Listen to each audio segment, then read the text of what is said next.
যে কেন এই হোলির রং খেলার নিয়ম এলো। অতীতে বহু যুগ আগে বলছে এই যে দেখো নাম কীর্তন, এই নাম কীর্তন হলো প্রকৃতির যে এক সুরের ধারা সেইটাকে প্রকাশ করার একটা পন্থা। যে আমরা সব এক সুরে সূর্য চন্দ্র বাতাস জল মাটি আকাশ সবাই মিলে এই সৃষ্টিকে একসঙ্গে বিভিন্ন তাদের বৈপরীত্য নিয়ে, আগুন তার তেজ নিয়ে, জল তার শীতলতা নিয়ে, বায়ু তার চঞ্চলতা নিয়ে। আগুন কিন্তু জল নিভিয়ে দেয়, এই জল শুকিয়ে দেয়, জল আবার আগুন নিভিয়ে দেয়, আবার বাতাস আগুন জ্বালায়ও আবার নেভায়ও। তো এরা কিন্তু দেখতে গেলে সব বিপরীতমুখী কর্ম এদের, কিন্তু তারা মিলে প্রকৃতিটাকে এই জীব জগৎকে কিরকম এক সুরে এগিয়ে নিয়ে চলেছে। এই যে সুরের কথা, এই একতার কথা, এইটাকে প্রকাশ করার পথই হলো নাম সংকীর্তন। আর তারা নিজেদের গায়ে এরকম ছুরি দিয়ে কেটে কেটে রক্ত একটা পাত্রে জমা করত, করে বলতো দেখো আমাদের সবার রং তো এক, এই লাল রং, এই রক্ত সবার, এর রক্তে কোনো বিভেদ নেই, এই রক্তের রঙে আমরা মাখামাখি করে এক সুরে কীর্তন গাইতে গাইতে একতার কথা বলতে বলতে যাবো। এইটাই হলো। এখন তারপরে সেগুলো নানা রকম লোকের রুচি বিশ্বাস এই অনুযায়ী হয়ে গেছে। এবার এত ঠাকুরের কথা হলো অনন্ত মহাসমুদ্রের কথা, তার কোনখান থেকে কোন ঢেউটাকে নেব এটা ভাবতে গেলে একটু মাথা ঘাট হয়ে যায়। তো এখন যেটা আমার মনে হয় যে সবার যেদিকে নজর দেওয়া উচিত, সবার লক্ষ্য যেদিকে হওয়া উচিত, সেটা হলো আমি কি করে সুরে গঠিত হব। ঠাকুর বলছেন যে তোমাদের থেকে আমি দক্ষিণা নিই, দক্ষিণা নেব, কিন্তু ঠাকুর তিনটে দক্ষিণার কথা বলেছে। এক হলো মনোদক্ষিণা, এক হলো ডাকলে যেন পাশে পাই ময়দানে লাঠি ধরতে,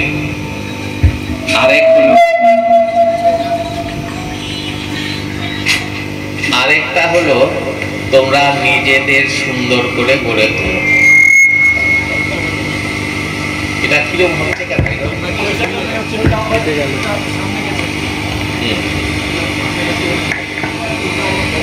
বলছে তোমরা নিজেদের সুন্দর করে গড়ে তোলো।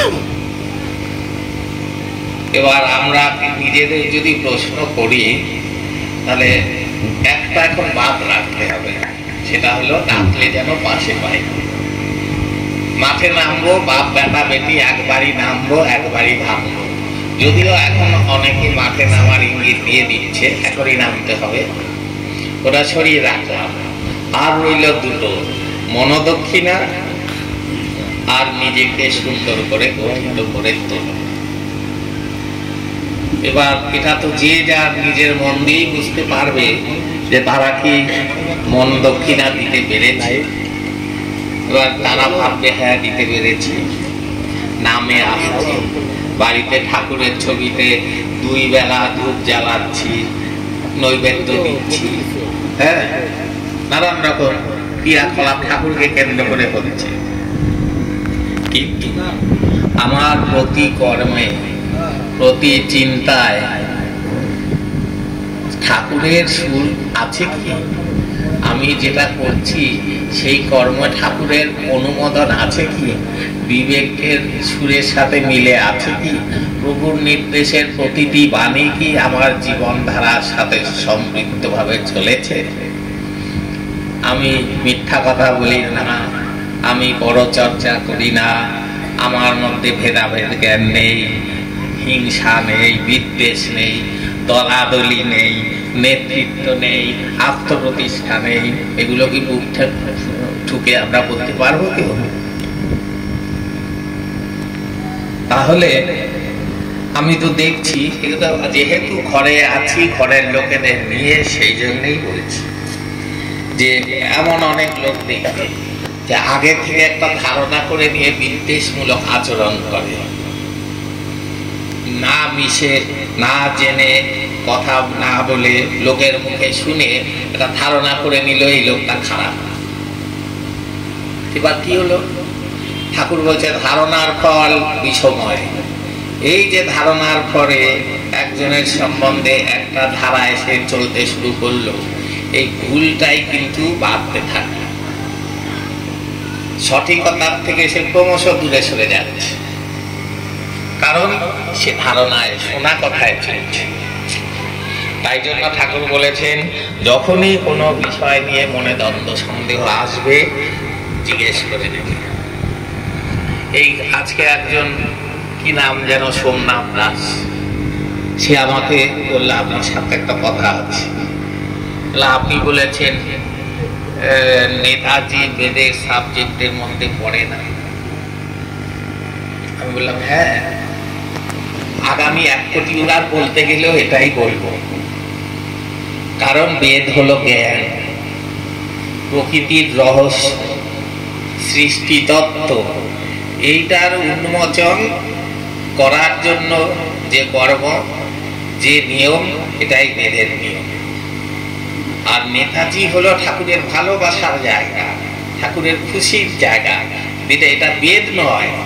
এটা বেদ হলো তত্ত্ব, নেতাজির কথা হলো তথ্য সংবাদ, যে ঠাকুর নেতাজি সম্বন্ধে এই বলেছেন, নেতাজি যোগ্য ব্যক্তি, আমি চাই তিনি ফিরে আসুক, সে আসলে এইভাবে অমুকটুকু গাই। তো নেতাজি শ্রদ্ধেয় ব্যক্তি, তাকে আমরা ভালোবাসবো, শ্রদ্ধা করবো, তিনি আসবেন। কিন্তু এটা বেদ, যার বেদ সম্বন্ধে জ্ঞান আছে সে কথা কখনো বলবে। বেদ হলো প্রকৃতির নিয়ম, যে ধারায় সৃষ্টি, মহাকাশ থেকে সৃষ্টির ধারা বেরিয়ে আসছে, যে ধারায় সেই নিয়মটা রক্ষা পাচ্ছে, আবার যে ধারায় সেটা লয় হয়ে যাচ্ছে। রাম নারায়ণ রাম, এটাই হলো বেদ। বেদের থেকে নির্যাস করে তোমাদের সুর এনে দিলাম, রাম ও নারায়ণ রাম। তাহলে আমি বললাম আপনি খুব ভালো করেছেন, আমাকে জিজ্ঞেস করে নিয়েছেন, আমার নামে না জেনে উল্টো পাল্টা বলতে শুরু করেন।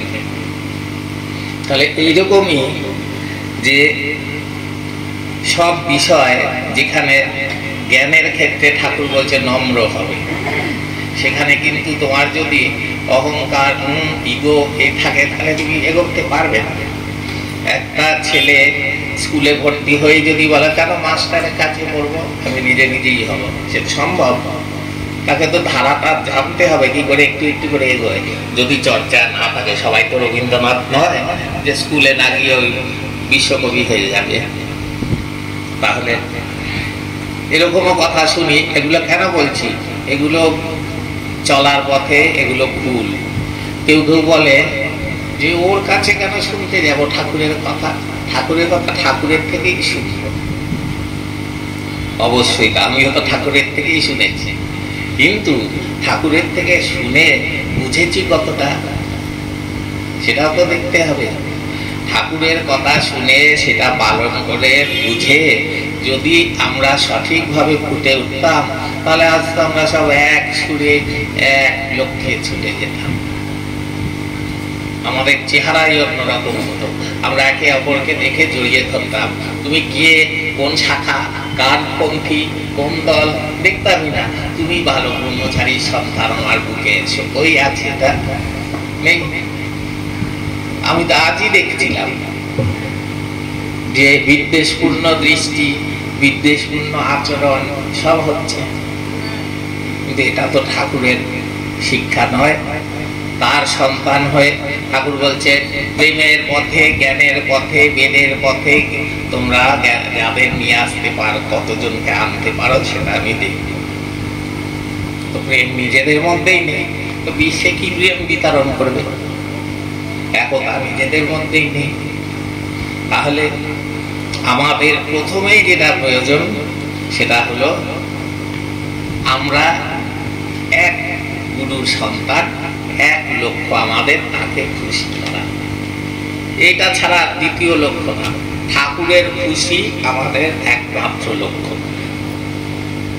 এবং সেটা হলেই তবেই ঠাকুর বলেছে প্রকৃতি তোমাদের ছাড়পত্র দেবে, নইলে দেবে না।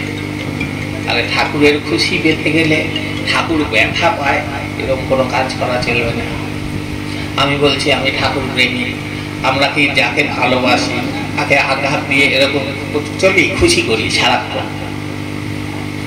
কিসে করলে? আজকে দেখা হবে, আজকে এইটা নিয়ে যাব, আজকে ফুল দেবো, আজকে 5 স্টার দেবো, আজকে সিনেমা নিয়ে যাব। এই যে সকাল থেকে উঠে কি করছে, বৌদা এখন অফিসে বেরোলো, এবার বুঝি দুপুরে লাঞ্চ করছে, এই বুঝি অফিস থেকে সারাক্ষণ মনের মধ্যে চলছে। ঠাকুরের কথা চলে?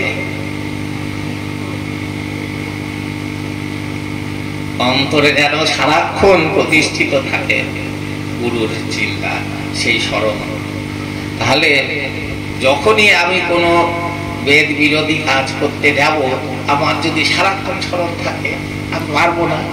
যদি আমি মানি ঠাকুর আমার সব সময় দেখেন, সব কিছু জানেন, এটা যদি সত্যি সত্যি বিশ্বাস করি, তাহলে আমরা প্রত্যেকে এক একটা সুন্দর ফুল হয়ে উঠব। কিন্তু এটা মুখের কথা, আমি করা কথা বলছি। এরা সবাই জানে যে আমরা মুখে মুখেই ঠাকুরকে স্রষ্টা বানিয়েছি, মুখে মুখেই পরম পিতা বানিয়েছি, মুখে মুখেই পরম এই পূর্ণ ব্রহ্ম বানিয়েছি। কোনো উপলব্ধি থেকে বলিনি, শুধু শোনা কথা। ওই তৈলঙ্গ বলেছিল, লোকনাথ বলেছিল, আদিত্যনাথ বাবা বলেছিল, হ্যাঁ ঠাকুর স্রষ্টা। তুমি কি তোমার অন্তরে সেই বাণীটা উপলব্ধি করেছ, বুঝেছ তিনি কে? এটা যদি বুঝতো, যে সত্যি যদি বুঝতো ঠাকুর স্রষ্টা, লোকনাথের পুজো করছে, ঠাকুরের শিষ্যরাই করে, অনেক ঘরের মধ্যে আছে, 107 বছর বয়স, ওই গুহার মধ্যে 120-30 বছর সাধনা করেছে, করে এইটুকু বুঝেছে। তাকে নিয়ে কারাকারি পুজো, কালী, দুর্গা, শিব, কৃষ্ণ সব চলছে অনেকের ঘরে। আমি বলি যে এরা লটারি কেটে রেখেছে। ঠাকুর বালক ব্রহ্মচারী মেন লটারি, বঙ্গলক্ষ্মী, তার পাশে এই পাশে সেই কালী, দুর্গা, শিব, কৃষ্ণ সব আছে। যেটা মহারাষ্ট্র লটারি, ব্যাঙ্গালোর ওই ম্যাড্রাস লটারি, যেটা লেগে যায়। কিন্তু এভাবে কোনোদিন হবে না। প্রকৃতি একটা সুরি গ্রহণ করবে, কারণ ঠাকুরটি বলছে প্রকৃতি আমার বস। তাহলে সেই প্রকৃতিকে টিউন করে বেঁধে দিয়েছে ঠাকুর তার সুরে। সেইখানে একটা জিনিসই গিয়ে বাজবে, সেটা হলো ঠাকুরের সুর, ও ছাড়া নেবে না।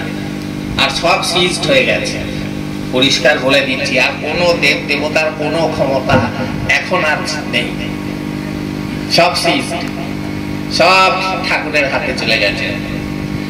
এটা কেন বললাম? এখন অল ইন অল, সব চেক আমার হাতে, বলেনি?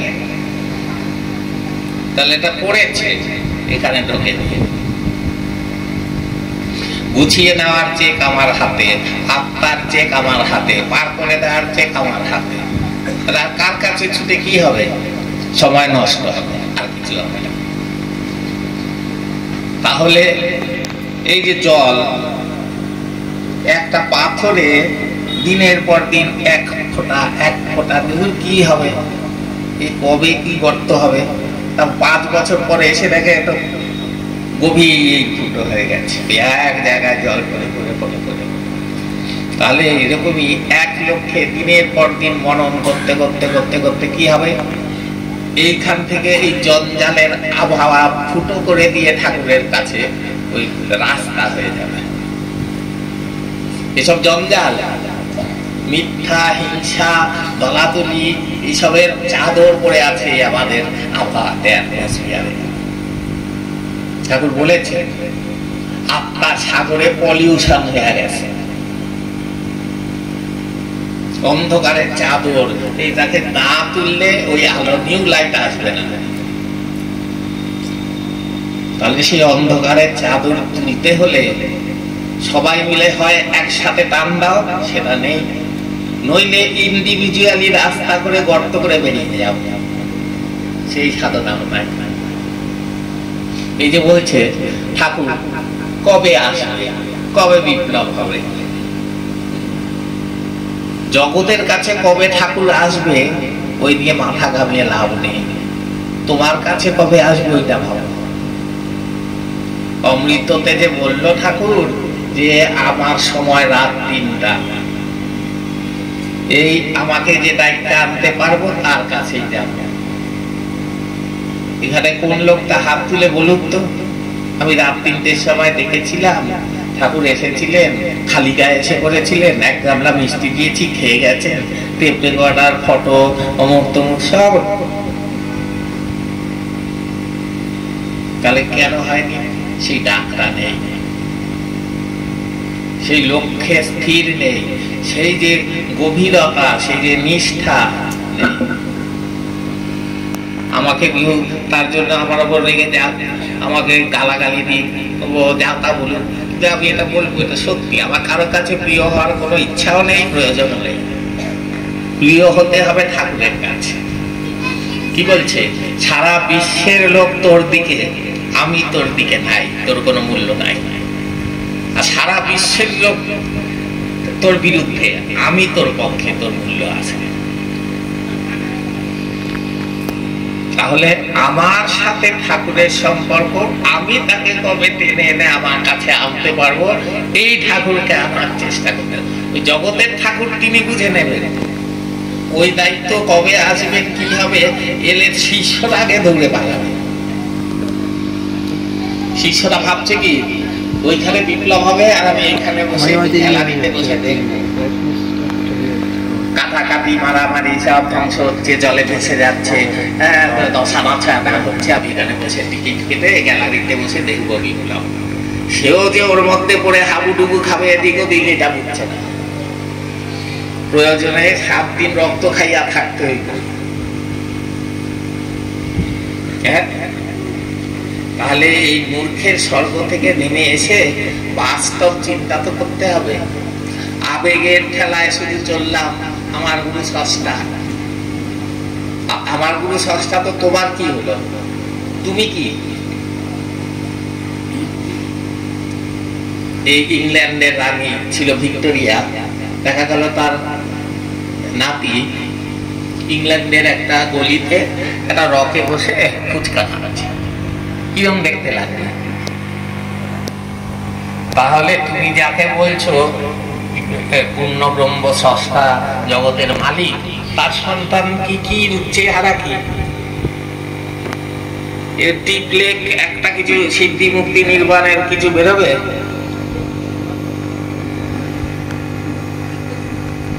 তাহলে এতদিনে, এত বছরে একজনেরও কি একটু ফুটে ওঠা ছিল? এ হতো না যে একজন দাঁড়িয়ে গেল সমাজে, একটা লোক, একটাও নেই, যাকে দেখে সমাজ মাথা মতো করবে, বলবে হ্যাঁ এর কথা মানি, তাহলে দেশটা সুন্দর হবে, থাকবে শেষ।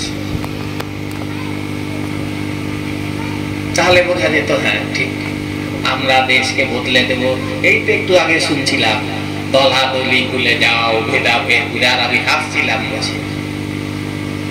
ভেদাভেদ নিজের মধ্যে, দলাদলি নিজের মধ্যে, তুমি গেছো বিশ্বের সাম্যবাদ প্রতিষ্ঠা করতে। সংসারের মধ্যে প্রেম নেই, ভাইয়ে ভাইয়ে প্রেম। রামনারায়ণ রাম, প্রসঙ্গ একটু ঘুরিয়ে দিই। প্রশ্ন করবে বলেছিল ভেতর থেকেই, সেই প্রশ্নটা আমি সবার প্রথম করি। রামনারায়ণ রাম, আমি হচ্ছি বনগা লাইনে, গোবরডাঙ্গা আমার বাড়ি, দিলীপ বিশ্বাস। ইদানিং একটা চল উঠেছে আমাদের মধ্যে, ভাই বোনদের মধ্যে আর কি, যে ঠাকুরের সুরে নামকরণ। আমি একটু দূরে আছি, কারণ একটু কাছে গেলে সাউন্ড ডিস্টার্ব করবে, যার জন্য দূরে আছি। ইদানিং যে ভাই বোনদের মধ্যে যে চলনটা উঠেছে, যে ঠাকুরের সুরে নামকরণ, এই যে কথাটা আমরা প্রত্যেক ভাই বোনরা বলি, সত্যি কি আমরা ঠাকুরের সুরে মহানাম করতে পারবো বা পারি? এই প্রশ্নটা একটু ডিপলি আপনি আমাদের বুঝিয়ে বলবেন, ভাই বোনদের মধ্যে বুঝিয়ে বলবেন।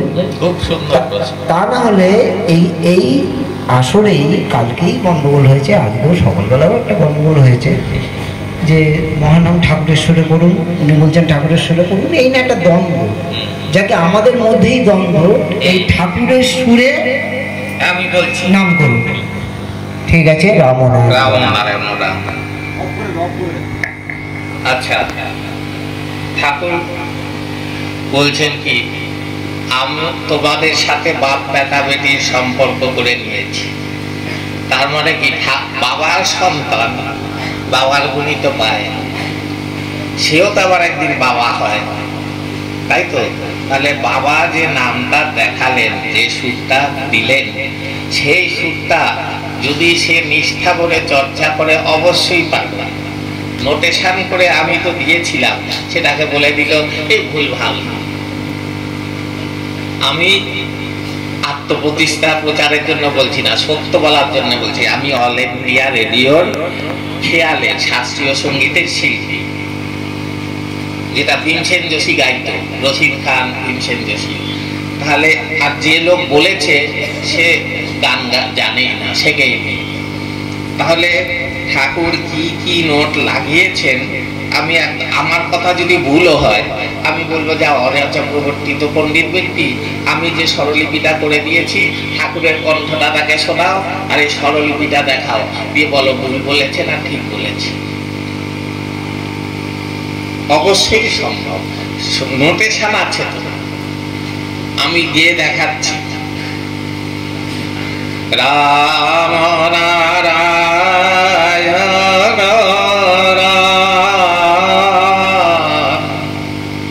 প্রথম কথাই হলো উচ্চারণে ভুল, রাম নারায়ণ, রাম নয়, রাম নারায়ণ রাম, রাম নারায়ণ রাম নারায়ণ,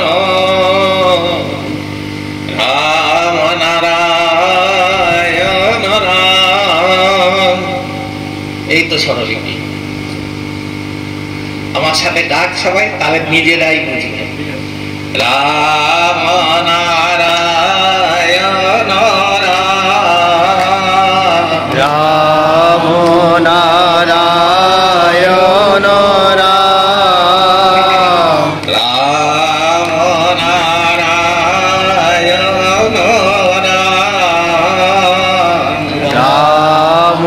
নারায়ণ রাম, রাম নারায়ণ রাম, রাম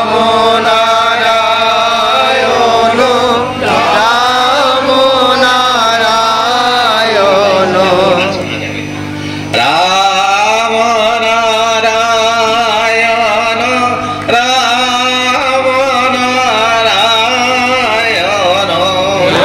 রাম নারায়ণ, রাম নারায়ণ, রাম নারায়ণ, রাম নারায়ণ রাম নারায়ণ, রাম নারায়ণ, রাম নারায়ণ, রাম নারায়ণ রাম, রাম নারায়ণ রাম, রাম নারায়ণ রাম, নারায়ণ রাম, নারায়ণ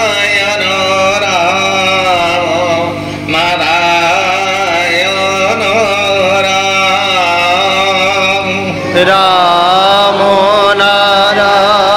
নারায়ণ, রাম নারায়ণ, রাম নারায়ণ রাম, রাম নারায়ণ রাম, নারায়ণ রাম, নারায়ণ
জপেন বিষ্ণু শিব কৃষ্ণ রাম রাম নারায়ণ রাম নারায়ণ রাম নারায়ণ রাম। মহাকাশের মহানাম এই মহাসড়গ্রাম, এই নাম জপেন বিষ্ণু শিব কৃষ্ণ রাম রাম নারায়ণ রাম নারায়ণ রাম নারায়ণ রাম।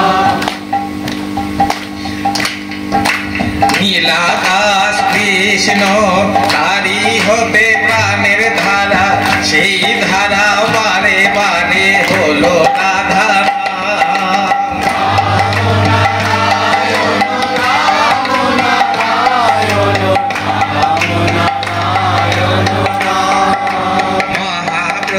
দিলেন নাম হরে কৃষ্ণ হরে রাম, পরম প্রভু দিলেন রাম নারায়ণ রাম।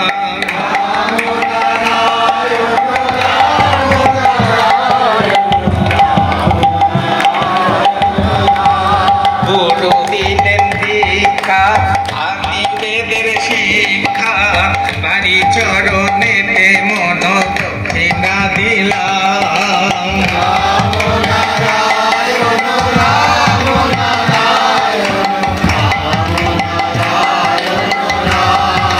জীবনে চলার পথে শত্রু নয় তো যেন, তৈরি হওয়ার সাথী রোগ শোক বেড়া।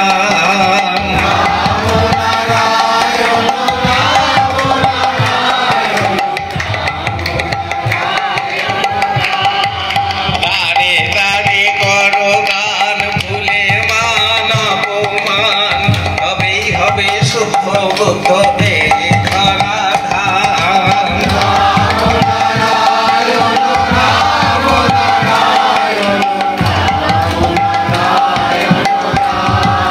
সত্যের পূজা করো, হও সবে বীর্যবান, বসে আনো সব লোভ ক্রোধ মোহকাম। রাম নারায়ণ রাম নারায়ণ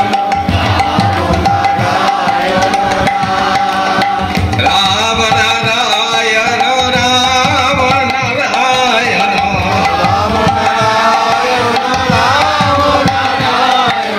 রাম নারায়ণ রাম নারায়ণ রাম নারায়ণ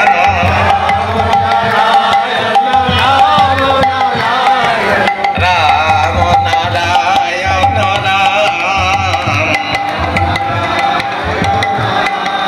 রাম নারায়ণ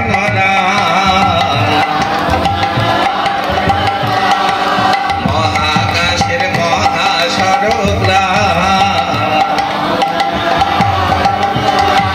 জপ এই নাম অবিরাম।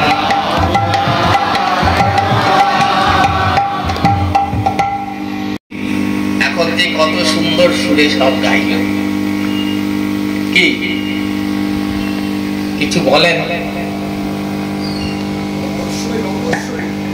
ঠাকুর বললেন বুঝে না বুঝে এই মহা নাম করো, আপছে দুনিয়ার চেহারা হয়ে যাবে, পাল্টে যাবে আর কি, আপছে দুনিয়ার চেহারা। তাহলে কি ঠাকুর এইটাই বুঝে বললেন? তিনি যে সর্বজ্ঞ, তিনি আমাদের সবার উপরে স্রষ্টা, বা ব্যাখ্যায় এনে বোঝাতে পারবো না কাউকেই, আমাদের ভাই বোনদের। যাই হোক, তিনি যে বললেন আপছে দুনিয়ার চেহারা পাল্টে হয়ে যাবে, তাহলে কি এই নামের মধ্যে এই যে এত দ্বন্দ্ব আসছে, তাহলে কি তিনি বুঝেই বলেছেন যে আমাদের হবে না? বুঝে না বুঝে নাম এই মহানাম করতে তিনি বলছি আমি, তাহলে কি আমাদের মধ্যে কি এই মহানামের বুঝটা কি আসবে না? তাহলে তিনি এই কথা কেন বললেন যে বুঝে না বুঝে? দিয়ে দিয়েছেন, বলছেন এই নাম এই সুরের মাধ্যমেই দেওয়া হলো আশীর্বাদ। এই নাম তোমরা দিকে দিকে ছড়িয়ে দাও, আপসেই দুনিয়ার চেহারা বদলে যাবে, বিপ্লব গজিয়ে উঠবে। শুরুতে ও শেষে আমার সুরটা করো, আমার সুরে করলে কাজটা বেশি হয়, তাড়াতাড়ি হয়। তো দেরিটা কেন হচ্ছে? কারণ তার সুরটা তার সন্তানরা মেনে চলছে।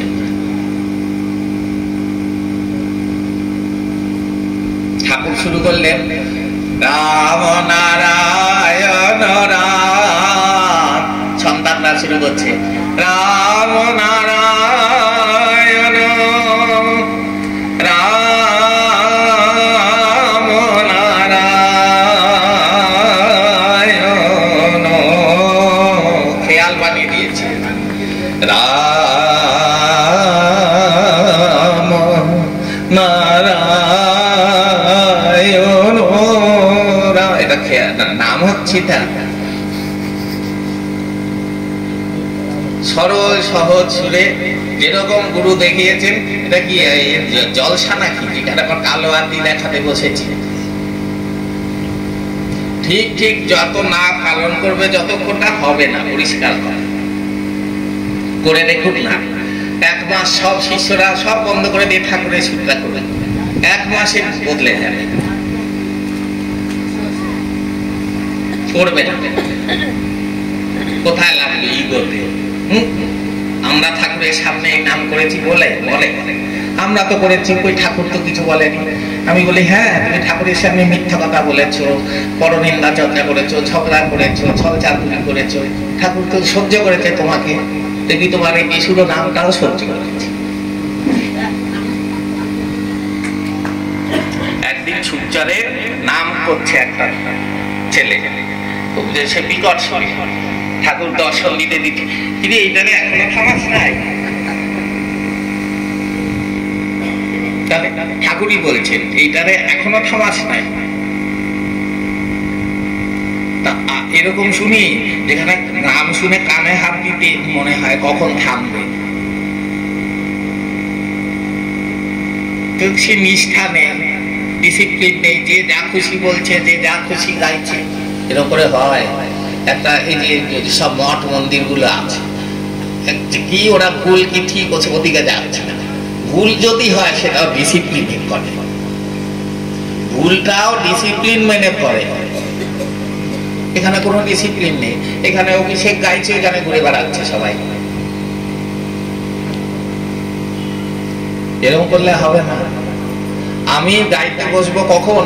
নাম করতে, আর বসা করবো না করতে দিলে এটা আমার উদ্দেশ্য না। আমার উদ্দেশ্য আমার গুরুর দেওয়া এই সুর সঠিকভাবে যেন প্রচারিত হয়। যে ভালো পারে সে বসে যতক্ষণ পারে গান।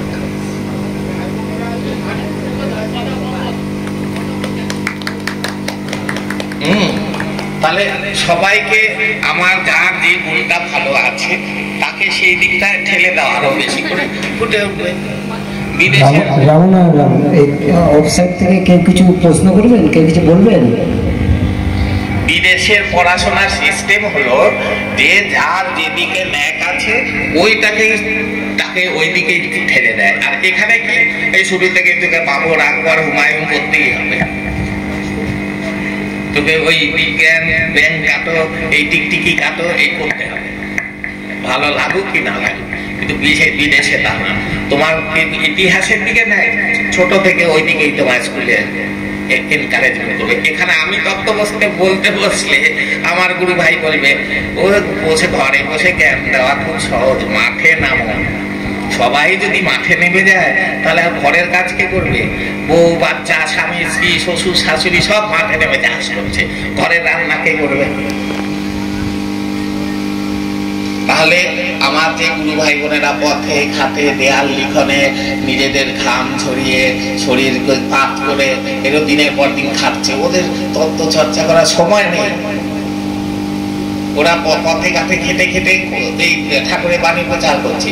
তাহলে ওদের জন্য তত্ত্বটাকে চর্চা করে সহজ করে বুঝিয়ে দেওয়ার জন্য লোক লাগবে না? ওই কষ্টটা থেকে ওদের রেহাই দাও, ওরা ওটাই করে। তা না, তোমাকেও মাঠে রাখতে হবে, ওই একই কাজ করতে হবে। যে যেটা কেউ এমন ঠাকুরের একজন শিষ্যা অঞ্জলি রায়, না হ্যাঁ অঞ্জলি রায় চৌধুরী, যে জীবন নিয়ে লেখা লিখেছে বই, ওরই মা, সে জপে বসছে, ঠাকুর দিচ্ছে দর্শন, বলছে অঞ্জলির মার একটু জপ কম করতে কত। আমার অসুবিধা হইতেছে, টানছে ঠাকুরকে। ওই এবার তাকে গিয়ে জ্ঞান দেবে, জব করে কিছু হবে না, যা মাঠে নামো। ঠাকুরের কাছে একজন গেছে, বাবা আমি বিপ্লব করতে চাই, তুই যা ঘরে ভেয়া নাম কর। তাহলে সবার জন্য সব নয়। অসীমি চ্যাটার্জি কি মাইক নিয়ে বক্তৃতা দিয়েছিল, নাকি নগর কীর্তন করতে করতে গেছিল, না দেয়ালে লিখেছিল? তার ঠাকুর বললেন তোমরা অসীমের মতো হও। তাহলে ঠাকুরের জ্ঞান বুদ্ধি নেই। ঠাকুর বললো না কেন নাই তোরা মাঠে নাম সব, বললো না, বললো তোমরা একটু বসো, তোমরা একটু মনন করো, চিন্তান করো, আমাকে বোঝার চেষ্টা করো। বললে সেটা কেউ শুনলো না। পছন্দ হয়েছে ওইটাই বল। এটা করতে তো কষ্ট। পশ্চিমীর মতন এক মনে এক ধ্যানে এক চিন্তায় বছরের পর বছর কুটিরে বসে কবে পূর্ণ ব্রহ্ম আসবে, কত ধৈর্য আমার নেই। হইচই করে তো বেশ একটা উত্তেজনার সৃষ্টি হবে, ওইটাই করো। নাম করে উত্তেজিত হয়ে রাজার কথা না, নাম করে একেবারে তন্ময় হয়ে গেলে। মহাপ্রভু কি হয়েছিল? নাম করে শেষ জ্ঞান হারিয়ে ফেলত। সেই সুরের তন্ময়তায়, সেই যোগাযোগে নামটা কি? মহাকাশের সুর, মহাকাশের মহানাম। মহাকাশের সাথে কানেকশন হলে লোকে নাচতে শুরু করবে, এদিক ওদিক তাকাবে, ভাবে, তন্ময় হয়ে যাবে সেই সুরে। বলছে ঠাকুর যে বুঝবে, বুঝে যাবে, সে চুপ করে বসে যাবে, হইচই করবে না। আমরা তো হইচই করে যাচ্ছি। বলুন, আপনি যদি আর কিছু প্রশ্ন থাকে বলুন।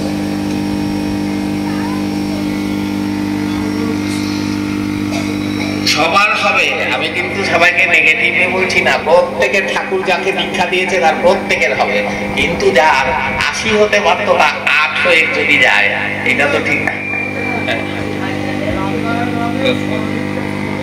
আচ্ছা বলেন।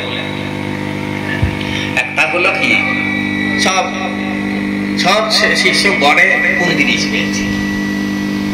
ঠাকুর সবার একটা প্লাস দেয় আর একটা এক দেয়, একটা প্লাস দেয় একটা এক দেয়, গ্রেস মার্ক দিয়ে পাস করাচ্ছে। আর দু চারটে লেটার স্টার নিয়ে বুক খুলিয়ে বেরিয়ে গেল।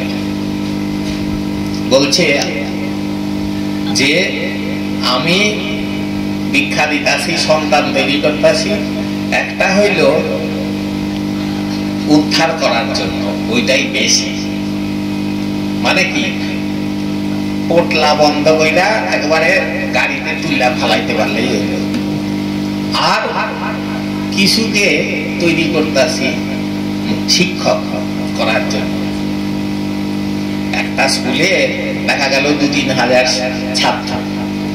এবার সেই স্কুলের ২-৩টে ছাত্র আমার ওই স্কুলেই টিচার হয়ে আসে। সবাই আসে না, কারণ সবার পড়াশোনার লেভেলটা এক না। তেমনি ঠাকুর যদি ৭-৮ কোটি ১০ কোটি যায় দীক্ষা দিয়ে থাক, সবার মার্কা তো এক নয়। তাহলে বলতেন না আসবো লাখো কোটি, থাকবো হাতে গোনা। কিন্তু তা বলে এই যে এত কোটি তাদের কি হবে না? প্রত্যেকের হবে। কিন্তু যেটা হতে পারত, যত দূর হতে পারত, সেইটা হবে না। ওই জন্যই বলেছে হাতে গোনা থাকবে। জন্ম মৃত্যুর ছক প্রত্যেককে পার করে দেবে, কিন্তু জন্ম মৃত্যুর ছক পার করে দেওয়া মানে ঠাকুরকে পাওয়া নয়। এইখান থেকে মুক্তি পেল, আবার ঘুরবে। ওই যে কালিদাস ব্যাটার্জিকেই বলেছিল বোধহয়, যে বুঝলি কালিদাস, তুই ১৬,০০০ বার মূলাধার থেকে সহস্রারে যাবি, ১৬,০০০ বার, এক জীবনে হয় না। তাহলে ১৬,০০০ বার হতে কত জীবন লাগে? তুই ১৬,০০০ বার মূলাধার থেকে সহস্রারে গিয়েও দেখবি, তখনও তুই মূলাধারে, আমি সহস্রার, তখনও পাবি না। আমার কাছে আইসা দেখবা আমি আরো বহু দূরে। কারণ কি, ঠাকুরকে যে আমরা পেয়েছি, এটা ঠাকুরের একটা ছিটে ফোঁটা। কেন বললাম? আমি আইসি কিছু লইয়া আসি নাই। এই ঝড়ের ট্রেন গেলে যেরকম হাওয়া চলে আসে, ওইরকম ঝড়ের মতো আইসা পড়ছে কিছু শক্তি, তাতেই আমি নাই। তাতে না এনে দেই, তাহলে এই ঠাকুরওয়ালার ছিটে ফোটা ঠাকুর। এর থেকে উচ্চতর মাত্রা ঠাকুরকে পেতে গেলে আবার সাধনা, আবার ঠাকুর আরেকটু বড় হয়ে প্রকাশিত হবে, আবার সাধনা চলবে, আরো বড় হয়ে ঠাকুর প্রকাশিত হবে। এই প্রত্যেক সন্তানের জন্য ঠাকুর আলাদা আলাদা ভাবে প্রকাশিত হবে, তাদের মাত্রা অনুযায়ী, তাদের বুঝ অনুযায়ী। সূর্য জ্বলছে আকাশে, আমার ঘরের জানলাটা এইটুকু খোলা, এই সুতোর মতো আলো এসছে, আরেকজনের এতটা খোলা, আরেকটু চওড়া, আরেকজনের পুরো খোলা, ঘর আলো মতো। তাহলে নির্ভর করছে কিসে? আমার বিবেকে তার কতটা খোলা, সেই অনুযায়ী ঠাকুরকে আমি বুঝবো, তার আলোক আমার মধ্যে পতিত হবে। আমার উপর নির্ভর করছে আমি ঠাকুরকে পাবো কি পাবো না। বলছে ঠাকুর যে রক্ষা কেউ করে না, যার যার নিজেকেই রক্ষা করতে হয়। কৃপা এমনি করা আছে, কৃপা আলাদা করে করতে হয় না। তোমার পাত্র যদি ঠিক থাকে, সেই কৃপাকে তুমি ধারণ করতে পারবে। কিন্তু ফুটো পাত্রে যত কৃপাই দিক গলে বেরিয়ে যাবে, মিথ্যা, ছল, চাতুরি, প্রবঞ্চনা, দলাদলি, হিংসা, ফুটো। তাহলে ছানাগুলো আগে বন্ধ করতে হবে, তখন দেখা যাবে টইটম্বুর হয়ে গেছে কৃপায়।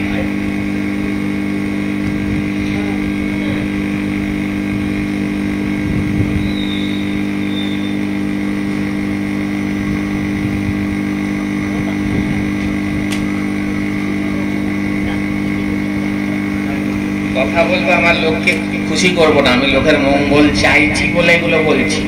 আমি চাই আমার গুরু ভাই বোনেরা ঠাকুরকে বুঝে তারা তত্তর করে চলে যান।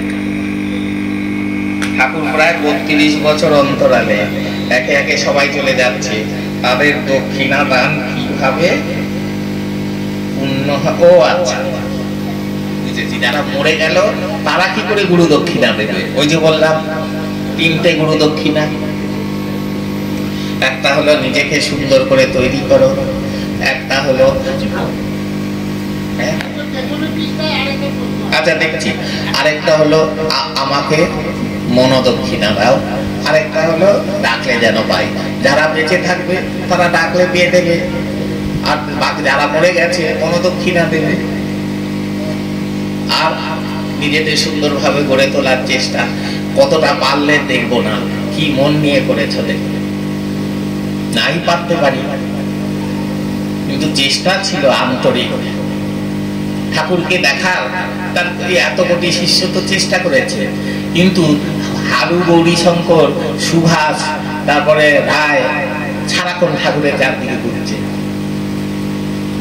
8-10 কোটি রোজ ঠাকুরের সাথে দিকে ঘুরেছে, তাদের ইচ্ছা হয়নি, পারে। কিন্তু দেখা গেল সুভাষ, হারু, এরা যতটা ঠাকুরকে পেয়েছে, হয়তো ওই 15 বছরে একবার দেখেছিল ঠাকুরকে, ও বেশি পেয়ে গেছে। কেন? নিরন্তর সেই যেটা কামনা, এরা পাশে পেয়ে হয়েছে কি সস্তা হয়ে গেছে। প্রদীপের নিচে অন্ধকার বলেছে ঠাকুর, আমার সামনে বলেছে তোমরা উঠতে বসতে খাইতে শুইতে আমারে দেখো তো, ওই জন্য আমার মূল্য বোঝো না। এটাই হয় ঠাকুরের যে গ্রামে, ঠাকুরের আত্মীয় স্বজন, পাড়া প্রতিবেশী রোজ দেখছে ঠাকুর জলে হাতে শূন্যে ভেসে বেড়ায়, অদৃশ্য হয়ে যায়, মরা বাঁচিয়ে দিচ্ছে, ওটা তাদের কাছে জল ভাস না। ঠাকুর এটাই করবে, দেখেও তাদের হয়নি যে কি হলে, কি শক্তি হলে এটা হতে পারে। যার জন্য ঠাকুর বললেন, শিব, কালী, দুর্গা যদি তোর বাড়িতে রোজ আইতো না, তুই কইতি শোনো এখন আমার কাম আছে, তুমি পিড়াটা লইয়া একটু বসো। রোজ আসে না বলেই তোমাদের এত ভক্তি। তেমনি ঠাকুরকে হাতের মধ্যে পেয়ে ঠাকুর বলে জড়িয়ে ধরলাম, কিন্তু ওইটা জড়িয়ে ধরা কি, ওটা দেখতে গেলে যে কোটি কোটি কোটি কোটি বছর লাগে, আমারে নামাইতে 20 কোটি বছর লাগে, ঠাকুর বলেছে। আর সেখানে ঠাকুর বলে খেমো গায়ে জড়িয়ে ধরছে। কেন? তিনি প্রশ্রয় দিয়েছেন, নিজেকে বিলিয়ে দিয়েছেন, কিন্তু সেই বিলিয়ে দেওয়া নিজেকে কত ধরে রাখতে পেরেছে। ঠাকুরের বাণীতে লেখা, এই আমাকে তোমরা একটু দেখো, এই বাচ্চাটাকে তোমরা ঘরের একজন করে যদি রাখতে পারো তাহলে আমি থাকবো। এর মধ্যে কত কিছু বলে দিলেন, যদি রাখতে পারো তবেই থাকবো। তাহলে সে দায়িত্বটা কার? সন্তানের। আজকের এই অবস্থার পরিসমাপ্তি কবে, কোথায়, কিভাবে হবে? ঠাকুরের পিটুনি খেয়ে হবে। আসবে, পেটাবে, সব ঠিক। প্রচুর পেটানি খেতে হবে তার সন্তান। আবার ঘর থেকে বিপ্লব শুরু করুন বলেছে, তোমাদের মধ্যে থেকে জুদাস বেরোবে। কিন্তু স্বচ্ছ সরলতা নিয়ে নাম জপ না করতে পারো, তত্ত্ব চর্চা না করতে পারো, যদি সত্যিকারের নিজেকে ঠাকুরের কাছে নিবেদন করে দেয়, ঠাকুর এরকম করে তুলে নেবে। সেই মন কই? সবার মধ্যে ওস্তাদি, আমি একটা কিছু আমি করে দেখিয়ে দেব, সবার আছে। ভালো শুনবার ইচ্ছা সবার থাকে, ওটা কিন্তু দোষ নয়। আমি একটা কিছু বলছি, সেইটা শুনে লোকে ভালো লাগলো, আমাকে বললো, আমি তো খুশি হই। এই যে আমি এতক্ষণ বললাম, আমার গুরু ভাই বোনা বললো, আহা যা বলেছ না, কি শান্তি পেলাম, কতদিন পর আমার মনে বল ফিরে পেলাম, বলে আবার ভালো লাগে। যাক, আমার কথাটা এদের মনে ধরেছে, এতে কোনো দোষ নেই। কিন্তু যশোলিপসা যখন অন্যকে দাবিয়ে দিয়ে নিজেকে প্রতিষ্ঠাতে পৌঁছায়, তখনই দোষ। ঠাকুর বলছে যে আমারও যশ যে দায় তা নয়। কাউরে ধর রান্না করে খাওয়াইছি, খাইয়া বললো বাহ কি সুন্দর স্বাদ হয়েছে, এইটা শোনার ইচ্ছা আমারও আছে। ঠাকুর বলছে, আমি বলছিলাম এদের যে দেখো, লোভ, কাম, ক্রোধ, মোহ এসব কখনো ত্যাগ হয় না। ঠাকুর বলেছে কেন? কাম না থাকলে জীব জগৎ এগোবে? সবাই সাধু, ব্যাস, কেউ বিয়ে করে না, এক জেনারেশন পরে পৃথিবী খা খা করছে, সাধু হয়ে গেছে সাধু। কাম লাগবে। ক্রোধ যদি না থাকে, বাচ্চা মামলামো করছে, না বাবা ক্রোধ করতে নি, তুমি করো, হবে? শাসন করতে হবে, ক্রোধ দেখাতে হবে। লোভ, হ্যাঁ চাই আমি ফার্স্ট বয় হবে, লোভ তো। তুই সেকেন্ড হলে কি এসে যায় পৃথিবীর? তুই থার্ড হ, লাস্ট হ, না আমি ফার্স্ট হবো। লড়াই হচ্ছে, ফার্স্ট সেকেন্ড। সে কি কম্পিটিশন ক্লাসের ছেলে, কিন্তু তাতে তো সমাজের কোনো ক্ষতি হচ্ছে না, ভালোই হচ্ছে। ওই লোভের ঠেলায় বেশি বেশি পড়াশোনা করে বেশি জ্ঞানী হয়ে যাচ্ছে। তো ঠাকুরের সন্তানরা লোভ করুক না, আমি ঠাকুরের শ্রেষ্ঠ সন্তান হব, শ্রেষ্ঠ বেদ প্রচারক হব। ওই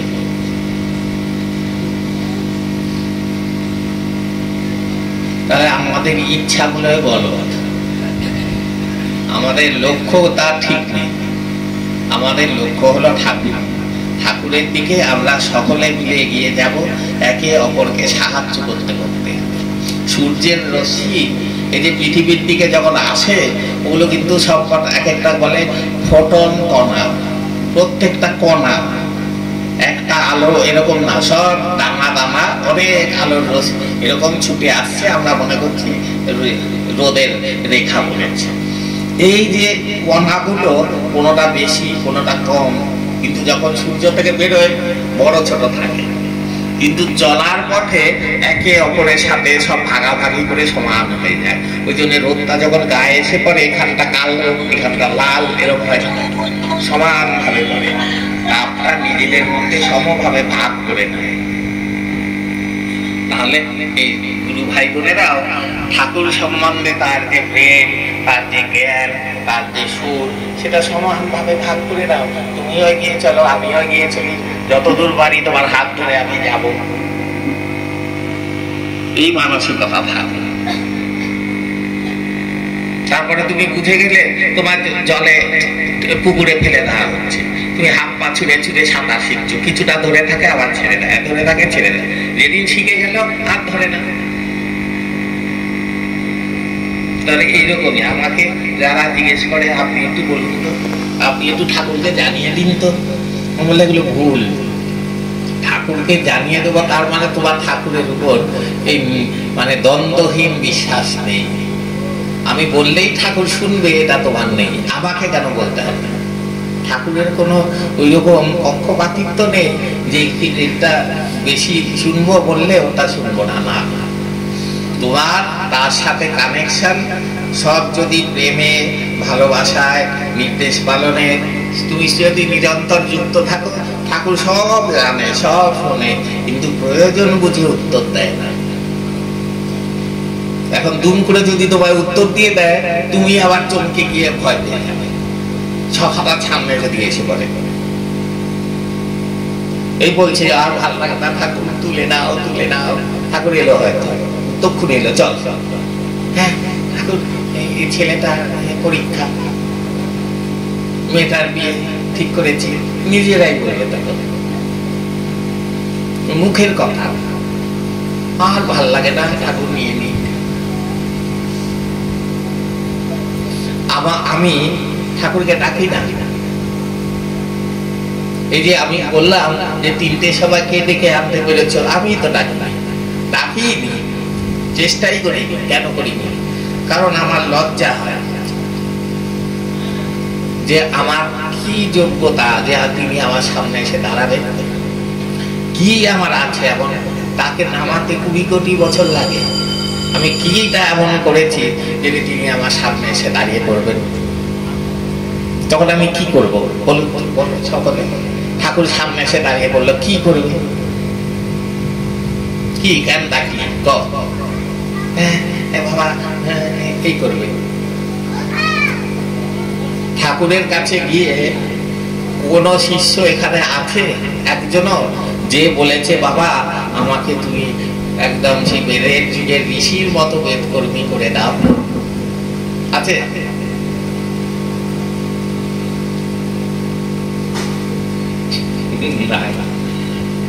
বলেছে গিয়ে কি বাবা আমার এটা হচ্ছে, তুমি একটু কৃপা করো, এই বাড়ি করছি, তুমি একটু দেখো, বাবা চাকরির জন্য দিয়েছি যেন হয়ে যায়, এই সব। কিন্তু এখন হারিয়ে মূল্য বুঝছে, এই জন্য ঠাকুর সরে গেছে। মূল্যটা বোঝানোর জন্য ঠাকুর সরে গেছে। যদি ঠাকুর থাকতেন এখনো এই করত। কিন্তু আজ এরা এই যে এরা বসে শুনছে কেন? ঠাকুরকে ভালোবাসে, ঠাকুরকে জানতে চায়, বুঝতে চায়, অভাব বোধ আছে। যদি এরা নির্বিকার হতো, আসতো না, চল পানি হয়ে গেছে, নাম নাম খাওয়া দাওয়া, বসে আছে, তার মানে এদের হওয়ার ইচ্ছা আছে। তবে যদি ধরা গেল এখানে 150-200 লোক বসে, মানে 150-200 লোকের মধ্যে এটা বলছি, এটা কিন্তু এটা সত্য কি সবাই যে জানার জন্য বসে আছে না, 2-1 জন এরকম দেখা যাবে মজা দেখার জন্য বসে আছে। হ্যাঁ, এখানে সেই কথা শোনাও গেছে, দেখবি না কত এখন রঙ্গ।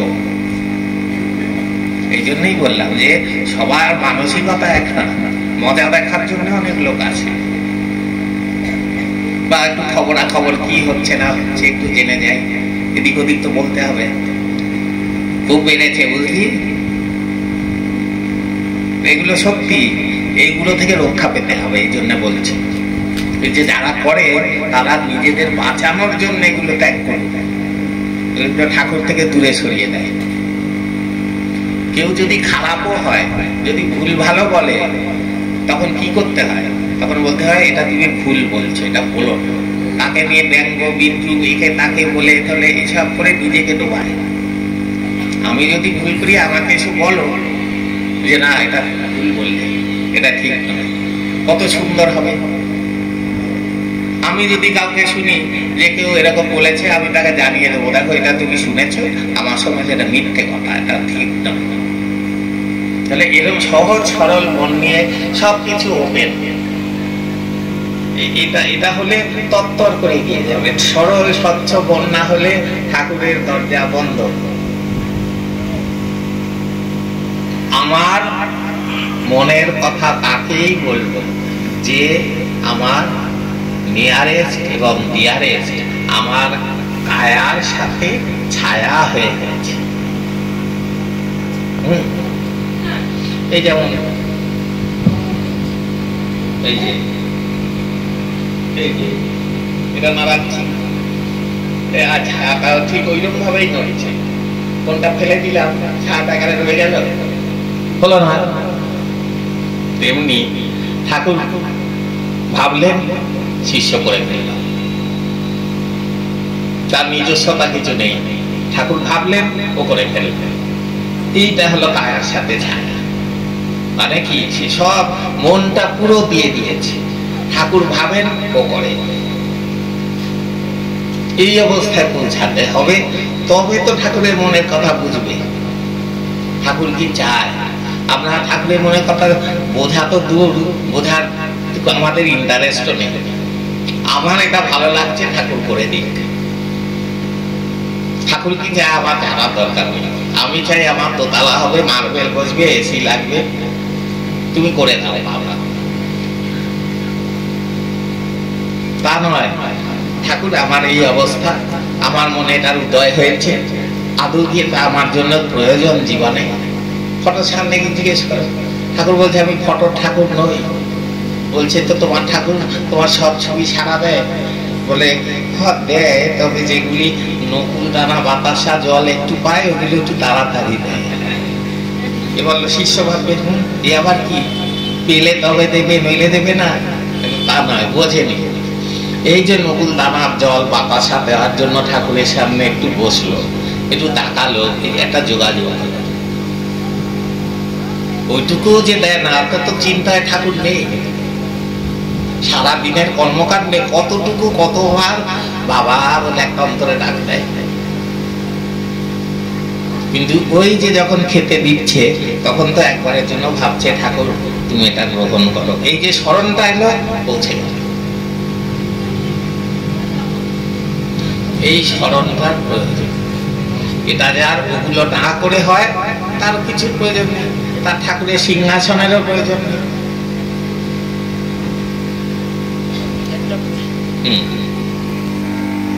ঠাকুর বলছেন, সংস্কার তোমাদের বড় কারাগার। সংস্কার তোমাদের বড় কারাগার। বড় কারাগার, কারাগার। সংস্কারটা তোমাদের বড় কারাগার। তোমরা এর থেকে মুক্ত হতে পারছো না। আমি খাঁচার পাখিকে খাঁচা থেকে মুক্ত করতে পারি, কিন্তু তোমাদের ডানা ভাঙিয়ে রেখে উঠতে পারি। তার কিছু প্রয়োজন নেই। তার ঠাকুরের সিংহাসনেরও প্রয়োজন নেই।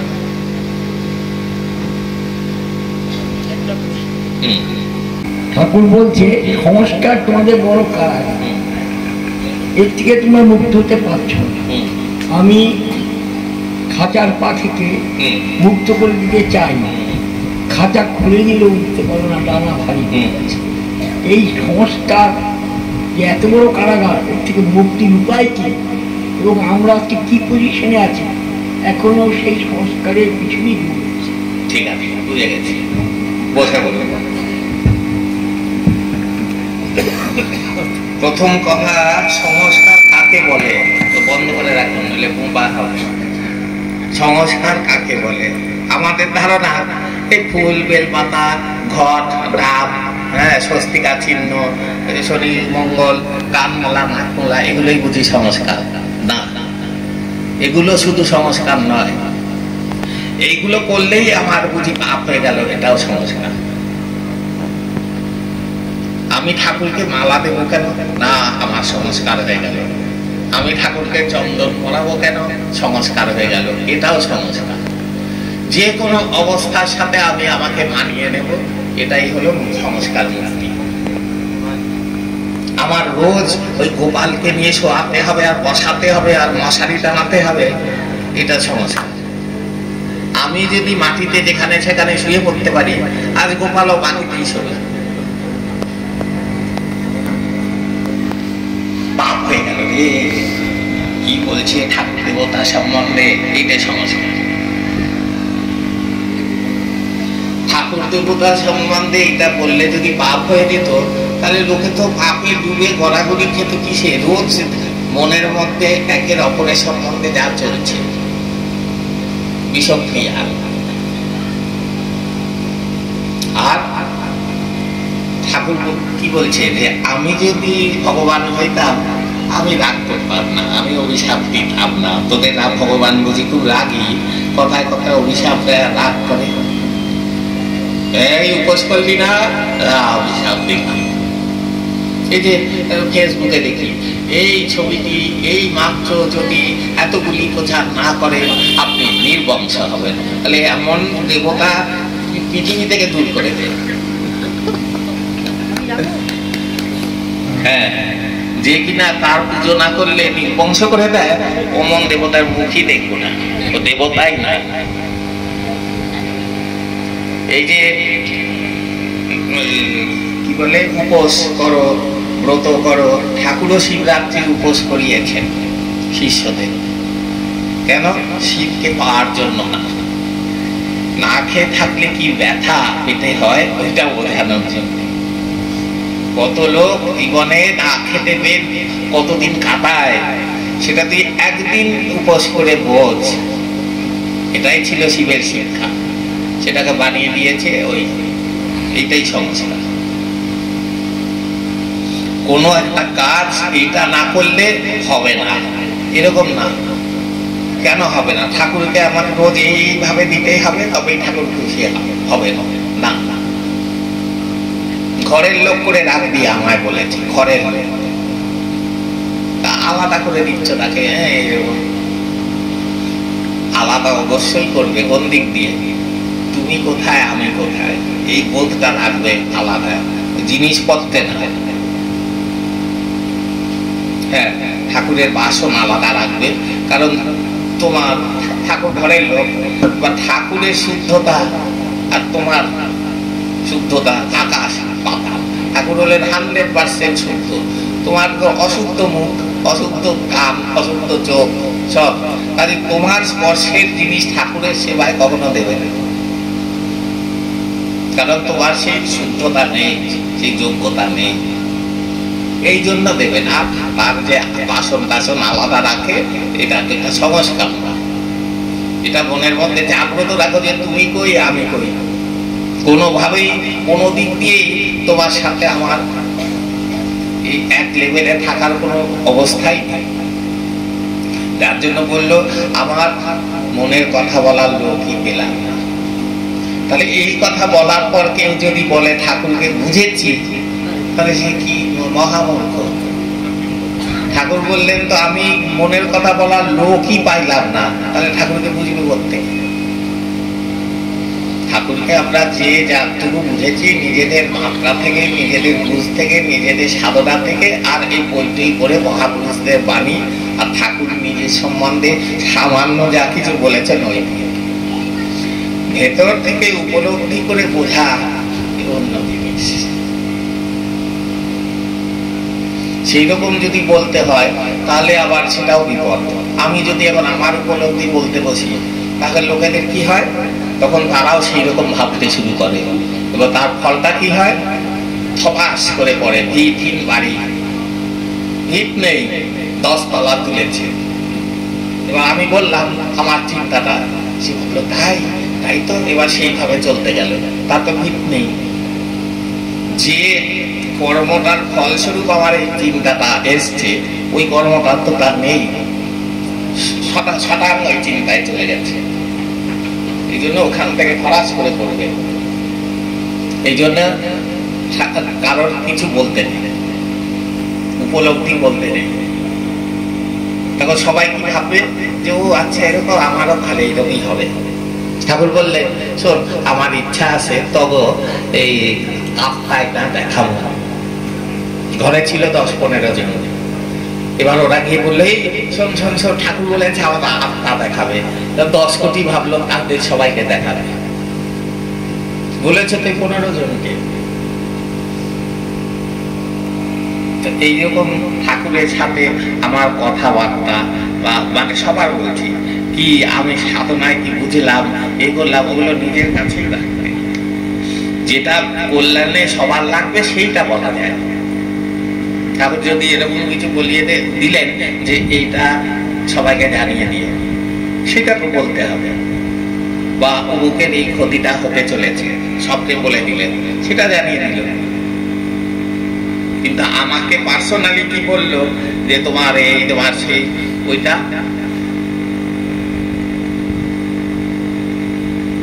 তো এরকম জীবনে অনেক সাবধানে সুতোর উপর দিয়ে চলতে হয়, নিজেকে বাঁচিয়ে। চতুর্দিকে আমাদের খাওয়ার জন্য লোক বসে আছে, গুরু ভাই বোনরাও বসে আছে। ঠাকুর বলছেন তোমার মা নিজের মেসেঞ্জার হতে পারে, গুরুর থেকে যে কেউ সরিয়ে দিতে পারে। যদি বলি এর সাথে মিশবে না, মিশবে না, শেষই গুরু ভাই বোন হলে ঠাকুরের কথা। কারণ ওর কথাবার্তার প্রভাব তোমার চিন্তার জগৎটাকে নষ্ট করে দেবে। তুমি ছিলে ভক্তি ভাবের লোক, হ্যাঁ, তোমাকে এসে এমন এইসব কথা বললো যে ওটা চূর্ণ বিচূর্ণ হয়ে গিয়ে তুমি ওইটা করতে গেলে, না হলে এটা না হলে ওইটা। কারণ তোমার পতিত কর্মের ধারা, তোমার সুর, তোমার যেটা ওটা ছিল ওই। এই যে এখানে বসে আছে তপন গাঙ্গুলি, এরা ঠাকুরের কাছে গেছিল। ঠাকুর বলেছিলেন জানিস এই রাস্তা দিয়ে তোরা মহাপ্রভুর সাথে কীর্তন করতে করতে গেছিলি। তাদের বলছে সেই যুগে তোরাও এসেছিলি, এই রাস্তা দিয়ে নাম করতে করতে গেছিস। এখনো সে ওই ভক্ত, কথায় কথায় কাঁদছে। ঠাকুর বলছে এবার একটু যদি বলা হয় ঢাল তলোয়ার নিয়ে নেমে বড় বিপ্লব করতে হবে, পারবে? আবার একটা ওই রকম লোক যে সারাক্ষণ এইসব বলছে, তাকে বলা হলো তুমি ঘরে বসে ঠাকুরের জন্য মালা গাঁথো, তিলক চন্দন ধূপ ধুনো দিয়ে এটা কীর্তন করো, পারবে? তাহলে সবার জন্য সব কাজ নয়। যে যে ধারাতে এসেছে সেই ধারা নিয়েই সে চলে, সেই পথ দিয়েই ঠাকুর তাকে নিজের কাছে টেনে এনে পরে সেটাকে সমতায় এনে ছেড়ে দেয়। তোমার অধিকার নেই একে বলার যে তুমি এটা কেন করছো। অনেকে বলে ওই ফুলবেল পাতা নিয়ে থাক তুই, কিন্তু আছে কাকে নিয়ে? ফুলবেল পাতাটা কার উদ্দেশ্যে? ঠাকুর। আরে তোমার উদ্দেশ্য যদি ঠাকুর থাকে ঠিক আছে। আর কোন প্রশ্ন?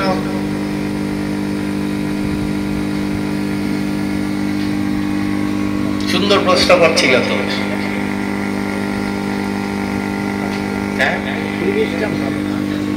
ও নামের স্বরলিপি তো বলো, কি এখন বলে দেবো? গিয়ে বলবো? হ্যাঁ, সারে রে রে রে গা রে গা পা মা গা মা রে গা রে সা। রাম নারায়ণ রাম গা পা পা পা পা পা ধা ধা সা নি নি ধা পা পা ধা পা মা গা। রাম নারায়ণ রাম নারায়ণ, এই যে লোকে করে রাম নারায়ণ, এরকম ঠাকুর করেনি। গা পা পা পা পা ধা মা গা পা পা পা পা পা ধা ধা সা নি নি ধা পা পা ধা পা মা গা রে ধা সারে রে রে রে গা রে গা পা মা গা মা রে গা সা। এটাই সরল। রে মা মা মা মা মা মা পা পা পা মা পা মা গা গা পা মা পা গা মা রে গা সারে গা পা মা গা। রাম না, এটা ভুল করে, রাম না রায়ণ রাম, এরকম উচিত না।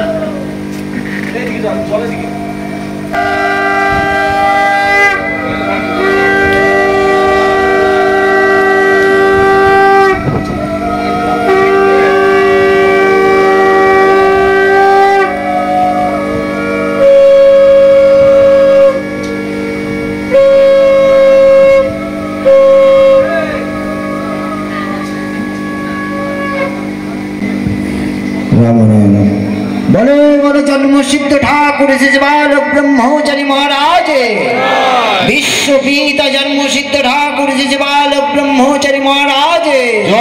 মহাকাশের মহাসড়গ্রাম রাম নারায়ণ রাম নাম মহানাম সংকীর্তনে। মহাকাশের মহানাম রাম নারায়ণ রাম নাম সংকীর্তনে। জন্ম সিদ্ধ ঠাকুর এসেছে বালক ব্রহ্মচারী মহারাজ।